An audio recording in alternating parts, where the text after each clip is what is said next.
హల్లెలూయా. ప్రభువునందు ప్రియ దేవుని జనంగమ, నేటి వాక్య ధ్యానం కొరకు మిమ్మల్ని ప్రేమతో ఆహ్వానిస్తూ ఉన్నాను. నేటి వాక్య ధ్యానముగా అపోస్తుల కార్యముల గ్రంథము 13వ అధ్యాయము మరి 1 నుండి 12 వచనాలు దేవుని వాక్యాన్ని చదువుకుందాం. అంతియోక్యలోనున్న సంఘములో బర్నబా, నీగర్ అనబడిన సిమియోను, కురేనీయుడైన లూకియా, చతుర్థాధిపతి అయిన హేరోదుతో కూడా పెంచబడిన మనయేసు, సౌలు అను ప్రవక్తలను బోధకులను ఉండిరి. వారు ప్రభువును సేవించుచు ఉపవాసము చేయుచుండగా పరిశుద్ధాత్మ, నేను బర్నబాను సౌలును పిలిచిన పని కొరకు వారిని నాకు ప్రత్యేకపరచుడని వారితో చెప్పాను. అంతటా వారు ఉపవాసం ఉండి ప్రార్థన చేసి వారి మీద చేతులుంచి వారిని పంపిరి. కాబట్టి వీరు పరిశుద్ధాత్మ చేత పంపబడిన వారై సెలూయకు వచ్చి అక్కడ నుండి వాడెక్కి కుప్రకు వెళ్ళిరి. వారు సెలమీలో ఉండగా యూదుల సమాజ మందిరములలో దేవుని వాక్యము ప్రకటించుచుండిరి. యోహాను వారికి ఉపచారము చేయబడే ఉండెను. వారు ఆ ద్వీపమంతటా సంచరించి పాపు అను ఊరికి వచ్చినప్పుడు గారడీవాడును అబద్ధ ప్రవక్తయునైన బరయేసు అను ఒక యూదుని చూచిరి. ఇతడు వివేకము గలవాడైన సెర్గి పౌలు అను అధిపతి యొద్ద ఉండెను. అతడు బర్నబాను సౌలును పిలిపించి దేవుని వాక్యము వినగోరెను. అయితే ఎలుమ ఆ అధిపతిని విశ్వాసము నుండి తొలగింపవలనని యత్నము చేసి వారిని ఎదిరించెను. ఎలుమ అను పేరునకు గారడివాడని అర్థము. అందుకు పౌలు అనబడిన సౌలు పరిశుద్ధాత్మతో నిండిన వాడై అతన్ని తేరి చూచి, సమస్త కపటముతోనూ సమస్త దుర్మార్గముతోనూ నిండినవాడా, అపవాది కుమారుడా, సమస్త నీతికి విరోధి, నీవు ప్రభువు యొక్క తిన్నని మార్గములు చెడగొట్టుట మానవా? ఇదిగో ప్రభువు తన చెయ్యి నీ మీద ఎత్తియున్నాడు. నీవు కొంతకాలము గుడ్డివాడవై సూర్యుని చూడకుందు అని చెప్పాను. వెంటనే మబ్బును చీకటి అతనిని కమ్మెను గనుక అతడు తిరుగుచు ఎవరైనా చేయపట్టుకొని నడిపింతురా అని వెదకుచుండెను. అంతటా ఆ అధిపతి జరిగిన దానిని చూచి ప్రభువు బోధకు ఆశ్చర్యపడి విశ్వసించాను. ఆమేన్. ప్రభువునందు ప్రియ దేవుని జనంగమా, చదువుకొనబడిన లేఖ నిమిత్తమై ప్రార్థన చేద్దాం. మమ్మల్ని మిక్కిలిగా ప్రేమించుచున్న ప్రియ తండ్రి, గొప్ప దేవానికి స్తోత్రాలునైనా. ఏ మంచి లేని మా జీవితంలో మరొక నూతన దినాన్ని అనుగ్రహించినందుకే మీకు స్తోత్రాలు. చదువుకొనబడిన ఈ లేఖనమును ఒకరికి దీవించమని యేసునామమున ప్రార్థిస్తున్నాము తండ్రి. ఆమేన్. ప్రియా దేవుని జనంగమా, మన ప్రభువును రక్షకుడైన యేసు ప్రభుల వారి ప్రశస్త నామమున మీకు శుభములు తెలియజేస్తూ ఉన్నాను. సంఘము అంతకంతకు అభివృద్ధి చెందుతున్నటువంటి దినాలు, పరిశుద్ధాత్మ మరి సంఘములో ఉన్నటువంటి అపోస్తుల ద్వారా అనేకమైనటువంటి ఆశ్చర్య అద్భుత కార్యములు జరిగిస్తున్నటువంటి మరి సమయము. ఆ దినాలలో ప్రభువు యొక్క ఆత్మ అనేకులకు మరి ప్రభువు యొక్క నామమున విశ్వసించిన వారందరి మీద వ్రాలగా వారు పరిశుద్ధాత్మను పొందుకున్న వారై దేవుని యొక్క సంఘములో సహవాసములో మరి అపరిమితముగా వారు మరి కొనసాగుతున్నటువంటి దినాలు. ఈ రీతిగా సంఘములో మరి పరిశుద్ధాత్మ ద్వారా కార్యాలు జరుగుతూ ఉండగా సువార్త ఆయా పట్టణాలు పల్లెలు దాటి దేశాలు దాటి మరి ద్వీపములలో కూడా వెళ్ళినట్లుగా మనం చూడగలం. ప్రియ దేవుని జనాంగమా, మరి పల్లెలు పట్టణాలే కాకుండా మరి ద్వీపములకు కూడా సువార్తను తీసుకెళ్ళినటువంటి ఘనత అపోస్తులైనటువంటి పౌలు గారికి, మరి అపోస్తులైనటువంటి ఆనాటి సంఘము ఎంతగా దేవుని యొక్క సువార్తను బలముగా ప్రకటించిందో ఇక్కడ మనం అర్థం చేసుకోవచ్చును. కేవలము పల్లెలు పట్టణాలు దేశాలలోనే కాకుండా మరి సముద్రము మధ్య ఉన్నటువంటి ద్వీపాలకు కూడా దేవుని యొక్క సువార్త ప్రకటింపబడటం అంటే, దేవుని సువార్త వెళ్ళింది అంటే వారు ఎంతగా యేసులో ఎదిగారో, యేసు ప్రభు వారి యొక్క నామములో వారు ఎంతగా మరి దేవుని యొక్క నామాన్ని ప్రజల మధ్యకు తీసుకుని వెళ్ళారు, ఎంత కష్టపడ్డారో మనకి ఇక్కడ వారి కష్టం మనకు కనపడుతూ ఉంది. ఇంత కష్టపడుతూ ఉన్నా వారు సులువుగా దీనిని చేశారా అనంటే వారు ఎంతో మరి శ్రమ వచ్చారు, ఎంతో ప్రయాసపడ్డారు. మరి వాడలలో ప్రయాణం ఆనాడు మరి ఈ రోజున ఉన్నట్లుగా మరి ట్రైన్లు మరి విమానాలు ఎట్లాంటివి ఏమీ లేవు కదా. రవాణా సౌకర్యములు లేనప్పుడు మరి సముద్రముల మీద ద్వీపాలకు వెళ్ళాలంటే వారు ఓడలను ఉపయోగించేటువంటి వారు. ఆ రీతిగా మరి ఓడల ద్వారా సముద్రము మీద ప్రయాణం చేస్తూ ద్వీపములకు కూడా సువార్తను తీసుకెళ్ళినటువంటి ఘనత ఆనాటి అపోస్తులకు మరి దక్కింది. ప్రియ దేవుని జనాంగమా, మనం ఆలోచన చేసినట్లయితే ద్వీపములకు కూడా సువార్తను తీసుకెళ్ళినటువంటి మరి ఘనత ఆనాటి అపోస్తలది. కాబట్టి ఈ రోజున సువార్త అనేటువంటిది ఒక మూలకు, ఒక మరి ప్రాంతానికి, ఒక పట్టణానికి, ఒక దేశానికి కాదండి. ప్రపంచమంతా యేసు వార్త ప్రకటించబడడానికి గల కారణము ఆనాడు అపోస్తులైనటువంటి మరి యేసు ప్రభుల వారిని, యేసు నామమును అంగీకరించినటువంటి వారు, యేసు నామమున బాప్తిసం పొందిన వారు, యేసు నామమున పరిశుద్ధాత్మను పొందినటువంటి ఆనాటి సంఘము ఆ రీతిగా మరి కష్టపడింది. కాబట్టే ఈ రోజున మనము సువార్తను వినగలుగుతున్నాం. యేసు నామము భూమి అందంతటా ప్రకటించబడింది అనంటే మరొక నామము లేదంటారా? లేదండి. యేసు నామము తప్ప ఈ భూమండలం మీద మరొక నామము ఎంత మాత్రమును లేదు. ఇది సత్యము, దేవుడు చెప్తున్నటువంటి పరిశుద్ధమైన వాక్యము. ప్రియ దేవుని జనగమ, ఈ పరిశుద్ధ వాక్యమును మరి వినాలని రాజులు కాదు, రాజులు, అధికారులు, సామాన్యులు ఒక్కరేంటండి, చిన్నవారు మొదలుకొని పెద్దవారు కొరకు కూడా ఈ యొక్క దేవుని వాక్యాన్ని అంగీకరించవలసిందే.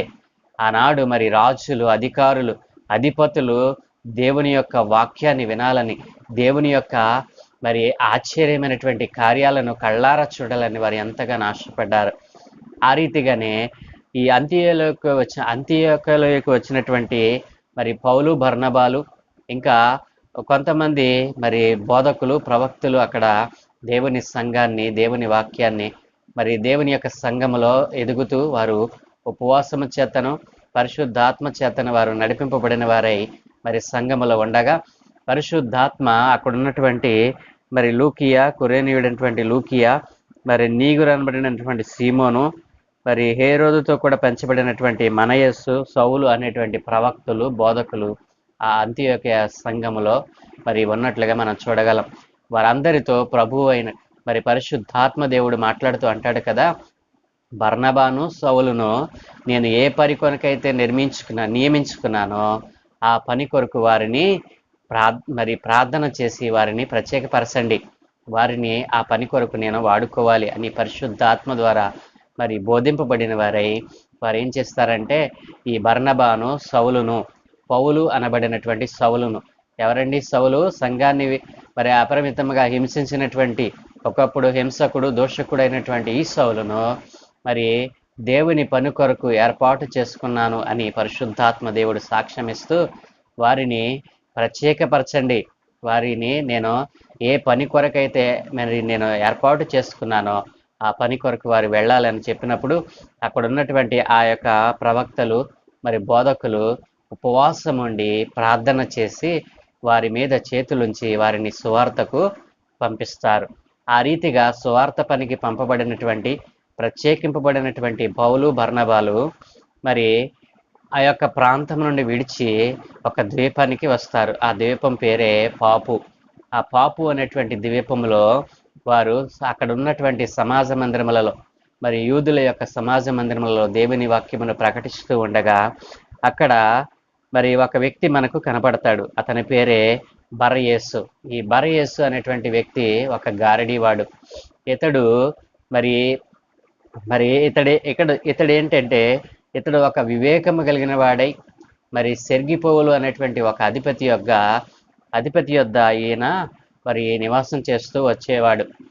ఈ బరయేసు అనేటువంటి వ్యక్తి గారడీ చేసేటువంటి వాడు ఆ ద్వీపంలో ఉన్నటువంటి ప్రజలను మోసపుచ్చుచు, గారడీ అంటేనే చెప్పాము కదండి, మరి ఉన్నది లేనట్టుగా చూపిస్తూ ప్రజలను మభ్యపెట్టేటువంటి విద్య. అది ప్రజలను కన్నులు ఎదుటే వారిని మరి బురుడి కొట్టించేటువంటి విద్య. మరి అది జరగదు కానీ జరిగినట్లుగా దాన్ని మనకు చూపించేటువంటి విద్య. ఇట్లాంటి బరయేసు అనేటువంటి వ్యక్తి మరి వివేకము కలిగిన వాడైనటువంటి ఒక అధిపతి ఉన్నాడు ఆ ద్వీపములో. ఆ ద్వీపంలో ఉన్నటువంటి ఆ అధిపతి పేరు సెర్గిపౌలు. ఈ సెర్గిపౌలు అనేటువంటి వ్యక్తి దగ్గర ఈ బరయేసు అనేటువంటి ఈ ఒక యూదుడు మరి అతని దగ్గర ఉంటూ అతని దగ్గర గారడీ చేస్తూ ఉండేవాడు. ఎప్పుడైతే పాపు అనేటువంటి ద్వీపానికి పౌలు, బర్నబాలు వచ్చారని తెలుసుకున్నాడో వారి సమాజ మందిరములలో వారు ప్రకటిస్తున్న యేసు నామమును బట్టి మరి ఆకర్షింపబడిన వాడై పౌలు, బర్నబాలను పిలిపించుకొని దేవుని వాక్యాన్ని వినగోరాడు. అయితే ఈ దుష్టుడైనటువంటి ఎలుమ అనబడినటువంటి గారడీవాడు, ఈ బరయేసు అనేటువంటి వ్యక్తి, ఎలుమ అనేటువంటి పేరు కలిగినటువంటి వాడు, మరి పౌలు మరి బర్నబాలు మరి దేవుని వాక్యం ప్రకటిస్తూ ఉండగా, మరి ఈ వివేకము కలిగినటువంటి సెర్గుపోలు అనేటువంటి తన అధిపతి వారికి విధేయుడు కాకుండా మరి పౌలును బర్నబాను ఎదురిస్తూ వచ్చాడంటండి. ఇలా కొంతకాలం జరిగిన తర్వాత మరి ఎప్పుడైతే సెర్గిపోలు అనేటువంటి అధిపతి మరి పౌలు బర్నబాలను పిలిపించి దేవుని వాక్యం వినగోరాడో, అప్పుడు పౌలు గారు అక్కడికి వచ్చిన తరువాత పౌలు గారు ఆ బరయేసు అనేటువంటి ఆ గారడివాడిని చూసి వాడితో అంటాడు కదా, 10వ వచనంలో మనం చూసినట్లయితే, అందుకు పౌలు అనబడిన సౌలు పరిశుద్ధాత్మతో నిండిన వాడై అతనిని తేరి చూచి, అతనిని అనగా ఆ బరయేసు అనేటువంటి వ్యక్తిని చూసి అంటాడు కదా, సమస్త కపటముతోనూ సమస్త దుర్మార్గముతోనూ నిండినవాడా, సమస్త కపటముతోనూ సమస్త దుర్మార్గముతోనూ నిండినవాడా, అపవాది కుమారుడా, ఏమనంటున్నారండి? అపవాది కుమారుడా, సమస్త నీతికి విరోధి, నీవు ప్రభు యొక్క తిన్నని మార్గములో చెడుగొట్టుట మానవా అని ఆ యొక్క బరయేసు అనేటువంటి గారడివాడిని మరి అపోస్తుడైన పౌలు గద్దించటం మనం చూడగలం. ప్రియ దేవుని జనంగమా, ఒక వ్యక్తిలో ఇన్ని అవలక్షణాలు ఉన్నాయి అంటే వాడు ఎవడని మనం గుర్తించవచ్చు? వాడు సాతాను, అపవాది. దేవుని యొక్క తిన్నని మార్గాలను చెరగొట్టేవాడు ఎవడండి? అపవాది. దేవుని యొక్క సమస్త కపటముతో నిండినవాడు ఎవడండి? అపవాది. మరి సమస్త నీతికి విరోధి ఎవడండి? నీతిని ప్రేమించకుండా చేసేటువంటి వాడు ఎవడండి? అపవాది. కాబట్టి పౌలు గారు అంటున్నాడు కదా ఆ వ్యక్తితో, సమస్త కపటముతోనూ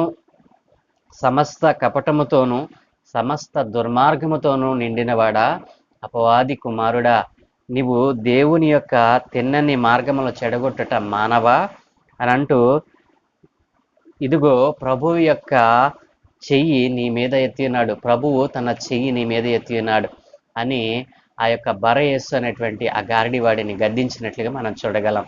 ప్రియ దేవుని సంగమా, ఇక్కడ మనము తెలుసుకోవాల్సినటువంటి ప్రాముఖ్యమైన విషయం ఏంటంటే, ఒక వ్యక్తిలో ఇన్ని అవలక్షణాలు రావడానికి ప్రధానమైన కారణం ఎవడండి? అపవాది. అపవాది ఒక వ్యక్తిలో మరి ఏమేం పెడతాడంటండి? సమస్త కల్మషము, మరి దుర్నీతి, మరి చెడ్డ హృదయము, మరి దేవుని యొక్క తిన్నని మార్గంలో నడవకుండా చేయడం. మరి ఇక్కడ మనం చూసినట్లయితే కపటం అనేటువంటిది సమస్త దుర్మార్గముతోనూ మరి సమస్త నీతికి విరోధముగాను ప్రభు యొక్క తిన్నని మార్గాలు చెడగొట్టడం, ఇవన్నీ కూడా అపవాది యొక్క కార్యాలు. అపవాది కేవలం అబద్ధికుడును మరి దేవుని యొక్క మార్గాలను చెడగొట్టేవాడే ఉన్నాడు.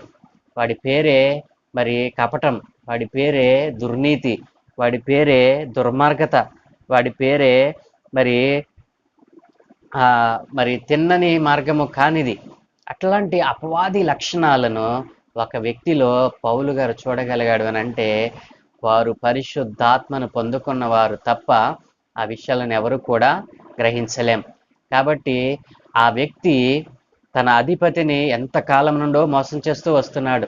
తన గారడి విద్య చేత తన అధిపతిని, వివేకము కలిగినటువంటి అధిపతిని వివేకము లేనివాడిగా మార్చివేసి, తనలో ఉన్న అపవాది లక్షణాలన్నిటినీ కూడా, అపవాది కార్యములన్నిటినీ కూడా తన అధిపతి మీద ప్రయోగిస్తూ అధిపతిని దేవునికి విధేయుడు కాకుండా చేశాడు. అధిపతి వివేకము గలవాడే, కానీ అతని దగ్గర ఉన్నటువంటి ఈ బరయేసు అనేటువంటి వ్యక్తి మరి అవివేకముతో దేవుని యొక్క మార్గములను చెడగొడుతూ అపవాది కార్యములను ప్రజల మధ్య మరి జరిగిస్తూ వస్తున్నటువంటి ఆ వ్యక్తిని ఒకానొక దినాన్న పరిశుద్ధాత్మ ద్వారా గద్దింపబడినటువంటి, పరిశుద్ధాత్మతో ప్రేరేపింపబడినటువంటి పౌలు గారు గద్దిస్తూ అంటాడు కదా, నీవెంతకాలము సమస్త కల్మషంతో ఉంటావు? నీవు నీతికి సమస్త నీతికి నీకు విరోధముగా ప్రవర్తిస్తున్నావేంటి? దేవుని యొక్క తిన్నని మార్గాలను నీవు చెరిపివేస్తున్నావేంటి? నువ్వు అపవాది కుమారుడిగా ఎందుకు ఇంకా బ్రతుకుతున్నావు? మరి దుర్మార్గత, మరి సమస్త నీతికి నీవు విరోధముగా నడుస్తున్నావు. సమస్త దుర్మార్గముతో నీవు నిండిపోయి ఉన్నావు. కాబట్టి దేవుని యొక్క చెయ్యి నీ మీద ఎత్తి ఉన్నాడు. దేవుడు నిన్ను చూస్తూ ఉన్నాడు.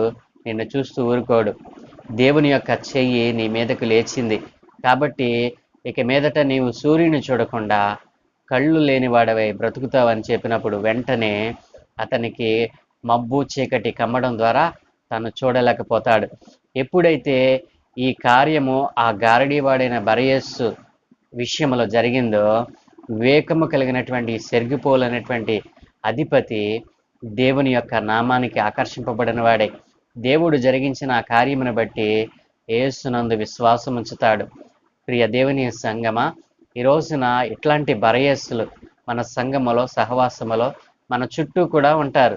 వారు దేవుని యొక్క తిన్నని మార్గాలను చెడగొడుతూ మనము దేవునిలో ఎదగాలనే ఆలోచన రావడంతో వాడు మరొక విషయాన్ని, దేవునికి సంబంధం లేని విషయాన్ని, మరి ఆత్మ సంబంధమైన విషయాలను మనము స్వీకరించకుండా మరి అపవాది కార్యములలోనికి మనల్ని నెట్టుతూ ఉంటాడు. ప్రియ యవన తమ్ముడా, యవన సహోదరి, నీవు చదువుచున్న చోట మరి నీవు తిన్నని మార్గమున వెళుతూ ఉంటే నిన్ను ఇది మంచిది కాదు, ఇది కాదే, ఇలాగ వెళ్ళాలని చెప్పి మనలను పక్కకు లాగేసేటువంటి ఇట్లాంటి బారయేసులు అనేక మంది మనం చూస్తూ ఉన్నాం. జాగ్రత్త సుమ. వారు అపవాది కుమారులు, అపవాది సంబంధులు. అపవాది ఏది ఇష్టపడతాడో దానిని జరిగించడానికి వారు ఎప్పుడు పాటుపడుతూ ఉంటారు. కాబట్టి ప్రియ దేవుని పిల్లలారా, జాగ్రత్త వహించాలి. విశ్వాసమించి మరి దేవునిలో రక్షింపబడినటువంటి మీరు, మరి విశ్వాస కుటుంబంలో మరి కుమారుడు కుమార్తెగా ఉన్నటువంటి నీవు ఈ రోజున చాలా జాగ్రత్తగా మరి ఆత్మను పొందుకున్న వారై దేవుని యొక్క తిన్నని మార్గంలో నడవాలి. దేవుని తిన్నని మార్గంలో నడిపిస్తూ ఉంటే ఎవడైతే నీకు అడ్డుగా వచ్చి నీవు వెళుతున్న మార్గం నుండి నిన్ను తప్పిస్తానికి చూస్తా ఉన్నాడో వారందరూ కూడా ఇలాంటి బరయేసుల కింద మనం గుర్తించాలి. ఈరోజు వారు అనేక మందిగా ఉన్నారు. వారి యొక్క పని ఏమిటంటే అపవాది యొక్క ఆలోచనలను, అపవాది యొక్క మరి ఉద్దేశాలు నెరవేర్చేవారుగా వారు ఉన్నారు. అట్లాంటి బరయేసులు అనేటువంటి ఆ గారడి వాళ్ళు అనేక మంది ఈ లోకంలో జీవిస్తూ ఉన్నారు. కాబట్టి ఆ దినాన్న అపోస్తలుడైన పౌలు మరి తన జీవితంలో ఉన్నటువంటి ఆ దుష్టత్వాన్ని అంతటిని తీసివేయాలని చెప్పి మరి ఈ దుష్ట మనుషుని అనుసరిస్తున్నటువంటి ఆ వివేకము కలిగిన సెర్గుపౌలును కూడా కళ్ళు తెరిపించినట్లుగా మనము ఇక్కడ గమనించగలం. ప్రియ దేవుని సంగమా, ఈ రోజున మనము దేవునిలో గట్టిగా మరి దేవునిలో నిలబడుతూ ఉంటే మనలను పాడు చేయాలని చూసేటువంటి వ్యక్తులు, ఇలాంటి బరయేసులు అనేక మంది మన చుట్టూ ఉన్నారు. వారందరూ కూడా రక్షింపబడాలి కదా, వారు కూడా దేవుని వాక్యాన్ని అంగీకరించాలి కదా. మరి అపవాది సంబంధులుగా వారు ఎంతకాలం జీవిస్తారు? దేవుని యొక్క ఆత్మ సంబంధమైనటువంటి మరి ఆత్మ సంబంధమైన కార్యములలో వారికి కూడా పాలు ఉంది. దేవుడు ఎవరిని నశింప చేయడానికి ఇష్టం లేదు కాబట్టి అందరినీ ప్రేమించుచున్నాడు. కాబట్టి ఈ దినాన్న మరి దుష్టత్వంలో ఉన్న వారిని, పాపముతో ఉన్న వారిని, ఎదుటి వారిని మరి హత్య చేస్తున్న వారిని, ఎదుటి వారిని దూషిస్తున్న వారిని, మరి ఎదుటి వారి పట్ల ఈర్ష్య, ద్వేషము, కక్ష ఇలాంటి కారణాలతో బతుకుతున్న వారిని కూడా దేవుడు ఈ భూమి మీద ఉంచాడు అని అంటే వారందరూ కూడా మార్పు చెందాలి. యేసు నామమును అంగీకరించాలి, నిజ దేవుని తెలుసుకోవాలి. మరి త్వరలో రానయ్యున్నటువంటి ఆ యేసు ప్రభుల వారు మనలను పరలోక రాజ్యం చేర్చడానికి ఆయన ఎంతో ఇష్టపడుతూ ఉన్నాడు. కాబట్టి ఏ ఒక్కరూ నశించుట ఆయన చిత్తము కాదు. కాబట్టి ఆయన రాకడ ఆలస్యం అవుతా ఉంది. ఆయన రాకడ మాత్రం తథ్యం. ఆయన త్వరలో రాబోతూ ఉన్నాడు. కాబట్టి ప్రియ దేవుని జంగమ, ఈ రోజున మన మధ్య ఉన్నటువంటి ఇట్లాంటి బరయేసులు అనేటువంటి వారిని గుర్తించి మరి వారికి కూడా దేవుని యొక్క సువార్తను ప్రకటించేటువంటి బాధ్యత మనపై ఉంది. ఆనాడు ఆ బరయేసు వివేకము కలిగినటువంటి తన అధిపతిని మోసం చేస్తూ వచ్చాడు. ఈ రోజున మన మధ్య ఉన్నటువంటి కొందరు మరి బరయేసులు మరి మనలను మోసపుచ్చుచు మరి అబద్ధ ప్రవక్తల వైపు, అబద్ధ బోధల వైపు మనలను త్రిప్పివేస్తూ ఉన్నాడు. దేవుని సంఘములో, సహవాసముల బలమైన వ్యక్తిగా మనం ఎదగాలని చూస్తూ ఉంటే మరి అట్లాంటి మనలను మరి త్రొక్కేయాలని, అలా ఎదగకుండా చేయాలని మరి ఇట్లాంటి బరయేసులు అనేక మంది మనలను వెంటాడుతూ ఉన్నారు. కాబట్టి వారి నుండి తప్పించుకొని తప్పించుకోవడం కాదు, ఆత్మచేత నింపబడిన వారమై ఇట్లాంటి వారికి కూడా సువార్త చేసేటువంటి వారికి మనం మారిపోవాలి. ఆనాడు మరి అలాంటి సువార్త జరిగింది కాబట్టి అలాంటి బరయేసులు ఎందరో యేసును అంగీకరించి యేసునామమున బాప్తిస్మం పొందారు. మరి దేవుని యొక్క సువార్తను నలుదిశలా ప్రకటించడానికి వారు పాటుపడ్డారు. ప్రియ దేవుని సంగమ, ఈ రోజున మనము దేవుని యొక్క నామములో దేవుని యొక్క నామాన్ని ఉచ్చరించి దేవుని యొక్క విశ్వాసపు జీవితాన్ని మనం పెంపొందించుకోవాలి. కానీ ఇట్లాంటి బరయేసుల ద్వారా మన విశ్వాసాన్ని పోగొట్టుకునే వారిగా ఉండకూడదని ప్రభు సెలవిస్తా ఉన్నాడు. ప్రార్థన. సకల ఆశీర్వాదములకు కారణభూతుడైన తండ్రి, గొప్ప దేవా, నీకు స్తోత్రాలు నాయన. తండ్రి, వివేకము కలిగిన వారిని సహితము అపవాది అయినటువంటి సాతాను మోసపుస్తూ వస్తూ ఉన్నాడు. ఇప్పటికీ అనేక మంది నాయన జ్ఞానవంతులు, వివేకము కలిగిన వారు, మరి ధనము కలిగిన వారు, పేరు ప్రఖ్యాతులు కలిగినటువంటి వారు నాయన ఎందరో ఉన్నారు. వీరందరూ కూడా ఇట్లాంటి బరయేసుల ద్వారా మోసపుచ్చబడుతూ మోసపూరితమైనటువంటి ప్రవచనాలను, మోసపూరితమైనటువంటి మరి బోధలను వింటూ వారి జీవితాన్ని వ్యర్థపరుచుకుంటూ ఉన్నారు నాయన. నాయనా, ఇదిగో తండ్రి, ఈ లోకములో అనేక మంది నీ ఆత్మను కలిగిన వారు సువార్తను ప్రకటిస్తూ ఉండగా ఆ సువార్తను వినకుండా చేయడానికి నాయన అపవాది సంబంధాలు అనేక మంది అడ్డుపడుతూ ఉన్నారు. అంతటా అందరూ మారు మనసు పొంది దేవుని నామాన్ని అంగీకరించాలని అనేటువంటి మీ కోరికను వారు చెడగొడుతూ ఉన్నారు నాయన. ఇట్లాంటి బరయేసులు మాలో అనేక మంది ఉండగా వారందరూ కూడా నీ వాక్యాన్ని అంగీకరించి వారందరూ మార్పు చెంది నీ బిడ్డలుగా మార్చబడడానికి సహాయం దయచేయండి. ఈ రోజున మీరు మాకు తెలియజేసినటువంటి ఈ పరిశుద్ధాత్మ సత్యాన్ని బిడ్డలందరూ గ్రహించినట్లుగా సహాయం చేయండి. ఈ రోజున సంఘములో, సహవాసములో మరి మేము జీవిస్తున్నటువంటి మా యొక్క మరి గ్రామాలలో, పట్టణాలలో, పల్లెల్లో కూడా నాయన ఇట్లాంటి బరయేసులు ఉన్నారేమో వారందరూ కూడా మార్పు చెందడానికి అయా ఆత్మచేత మేము ప్రేరేపింపబడిన వారమే నీ యొక్క పరిశుద్ధాత్మ నామాన్ని అందరికీ ప్రకటించినట్లుగా సహాయం దయచేయమని, అందరూ అంతటా మారు మనసు పొంది నీ రాజ్యమును స్వతంత్రించుకున్న వారిగా మారటకు సహాయం దయచేయమని ఈ ఉదయకాలమున ప్రార్థిస్తున్నాము నాయన. ఇంకనూ నీ రాజ్య సువార్తను అంగీకరించిన వారు అనేక మంది లోకములో ఉన్నారు. వారందరికీ నాయన నీ సువార్త ప్రకటింపబడాలి, తద్వారా నీ నామము హెచ్చింపబడుతూ ఉంది తండ్రి. ఆ రీతిగా నాయన ఎవరైతే ఆశపడుతూ ఉన్నారో నాయనా, బరయస్సులుగా ఉండి ఈ రోజున నీ వాక్యాన్ని విని నాయనా నీ యందు విశ్వాసం ఉంచి నీలో మారు మనసు పొంది నిన్ను స్వీకరించడానికి ఇష్టపడుతూ ఉన్నారు వారందరినీ దీవించమని ఈ దినమును మాకు ఇచ్చినందుకే మీకు స్తోత్రాలు నాయన. ఈ రోజున మీరు మాకు ఇచ్చినటువంటి ఉద్యోగాలు, మా చేతి పనులు, వ్యవసాయము సమస్తాన్ని మీరు దీవించండి. ఆయా పనుల కొరకు మేము వెళుతూ ఉండగా మేము ఏ వాహనముతో వెళ్ళినా, మేము ఎలా వెళ్ళినా తండ్రి క్షేమముగా మమ్మల్ని తీసుకుని వెళ్ళి మరలాతి క్షేమముగా మా గృహాలను చేర్చమని అయా మేము వెళ్ళి వచ్చు పర్యంతము నీ దూతల కాపుదలను గ్రహించి నీవే మహిమ, ఘనత, ప్రభావములు పొందుకోమని త్వరలో రానన్న యేసు నామమున ప్రార్థించి వేడుకుంటూ ఉన్నాము తండ్రి. Amen, amen, amen.